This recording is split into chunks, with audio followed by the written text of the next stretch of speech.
Seperti yang kita tahu, ini adalah tembok besar Cina. Ianya juga dikenali sebagai Wan Li Chang Cheng atau tembok 10,000 li. Ianya merupakan salah sebuah struktur yang paling ikonik dalam tamadun Cina. Selain itu, ia juga bergelar sebagai tembok yang paling terpanjang di dunia dan ia juga meraih kedudukan sebagai salah sebuah projek pembinaan yang paling besar pernah dijalankan.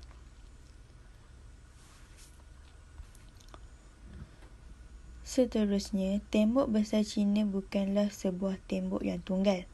Sebaliknya, ia terbentuk daripada beberapa buah tembok yang digabungkan menjadi satu rangkaian pertahanan. Pembinaannya pula berlangsung secara bertahap selama ratusan atau malah ribuan tahun. Sebenarnya, tembok ini dibina di zaman dinasti Zhou bagi melindungi serangan daripada negara jiran. Pada zaman dinasti Zhou Timur, iaitu dari kurun ke-8 hingga kurun ke-3 sebelum Masihi, China terbahagi kepada beberapa buah negara. Lantaran itu, negara-negara ini saling berperang secara berterusan, maka tembok pertahanan dibina bagi melindungi sempadan masing-masing. Tembok ini dibina oleh negara Yan, Zhou dan Qin, 3 buah negara yang terletak paling utara. Tembok-tembok inilah yang membentuk tembok besar Cina di peringkat awalnya. Manakala pada zaman dinasti Qin, tembok-tembok besar Cina telah dihubungkan dan dilebarkan. Dan ini adalah peta tembok besar Cina pada zaman dinasti Qin. Pada zaman dinasti Han pula, ia telah membuat membaik pulih tembok besar Cina dan menggalakkan perdagangan di laluan sutera. Seterusnya, tembok besar dalam keadaan terbaiknya di zaman dinasti Ming. Dan ini adalah peta tembok besar zaman dinasti Ming.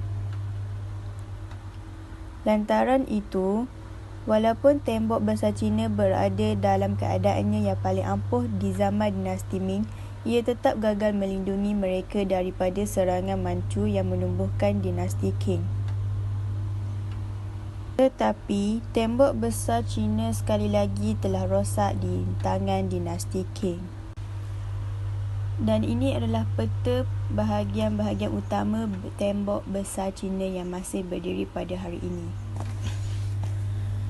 Dan ini adalah peta bahagian-bahagian utama tembok besar Cina yang masih berdiri pada hari ini.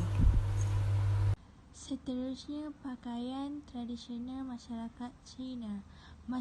Pakaian masyarakat Cina terdiri daripada 3 iaitu Sanfu, Hanfu dan Cheongsam. Sanfu membawa maksud baju dan seluar dalam bahasa dialek Kantonis. Sanfu dipakai oleh lelaki berketurunan Cina. Pakaian ini terdiri daripada baju yang longgar dan terbelah di depan dan berkolar tinggi serta dipakai bersama seluar longgar. Pakaian tradisional ini bukan pakaian tradisional kaum Cina. Ia diperkenalkan sewaktu dinasti Qing. Ia adalah pakaian tradisional kepada orang Manchu. Seterusnya ialah Hanfu. Orang Cina merupakan suku Cina Han merupakan pakaian tradisional sebenar kaum Cina. Gambar yang ditunjukkan ini ialah pakaian tradisional yang terakhir ialah Cheongsam. Sejarah kehadiran kaum Cina bermula dengan berkembangnya Melaka sebagai pusat perdagangan, diikuti Pulau Pinang dan Kuala Lumpur. Kehadiran mereka ini membawa bersama adat resam, budaya dan corak pakaian tradisional yang kemudiannya disesuaikan dengan suasana tempatan. Busana klasik Cina yang asalnya berlapis-lapis sarat dengan sulaman benang emas dan sutera, kini masih boleh dilihat dengan diubah suai mengikut peredaran masa dan kesesuaian. Jubah labuh Cheongsam baju Shanghai dan Sanfu kekal dipakai di dalam majlis dan upacara. Kaum Cina mempunyai budaya dan cara hidup yang sangat unik. Kaum Cina juga mempunyai pelbagai sambutan perayaan yang diraikan pada setiap tahun. Antara perayaannya ialah: yang pertama, perayaan Kuih Bulan. Ia adalah perayaan yang diadakan pada setiap tahun bagi meraihkan kemenangan orang Cina menupaskan penjajah Mongol pada akhir dinasti Yuan. Perayaan Kuih Bulan akan disambut dengan meriah pada 15 hari bulan 8 dalam kalender Cina. Yang kedua, Tahun Baru Cina. Ia dirayakan sempena ketibaan Tahun Baru Cina dalam kalender Cina, sama seperti awal Muharram bagi yang beragama Islam. Tahun Baru Cina adalah perayaan yang paling besar dan penting bagi masyarakat Cina. Perayaan Tahun Cina akan disambut selama 15 hari. Yang ketiga, Hari Cap Gome. Hari Cap Gome bermakna sambutan Tahun Baru Cina sudah berakhir. Hari Cap Gome amat istimewa untuk anak gadis yang belum berkahwin. Mereka akan menulis nama dan nombor telefon di atas limau mandarin dan dibuang ke dalam sungai. Yang keempat, Pesta Qing. Pesta ini akan disambut pada hari ke-21 bulan pertama kalender Cina. Ianya sebuah perayaan yang menggabungkan unsur agama dan budaya tradisi masyarakat Tionghoa.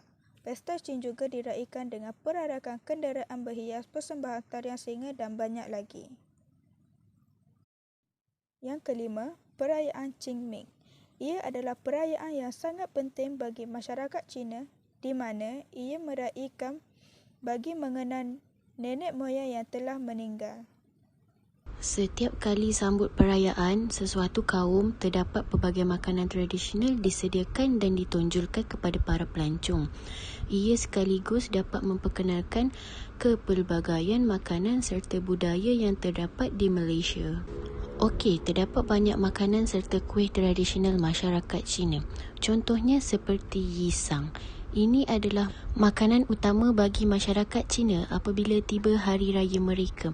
Seterusnya kita ada Yong Tau Fu. Seperti yang anda lihat, makanan ini bukan sahaja masyarakat Cina yang menikmatinya, malah masyarakat Melayu juga turut makan. Selain itu, dim sum. Makanan ini juga popular di kedai-kedai Chinese Muslim dan rasanya sangatlah sedap. Seterusnya, makanan yang seterusnya adalah dumpling. Mungkin ada sesetengah orang yang tidak tahu apa itu dumpling. Dumpling ini lebih kurang macam kari pap, makanan tradisional Melayu. Tapi dumpling ini boleh digoreng mahupun dikukus. Okey, kita lanjut pada kuih masyarakat Cina pula. Kuih masyarakat Cina yang popular di pasaran adalah kuih bulan. Setiap kali mereka raya, pasti ada kuih bulan. Okey, yang terakhir adalah kuih bakul. Seperti yang anda lihat, itulah kuih bakul.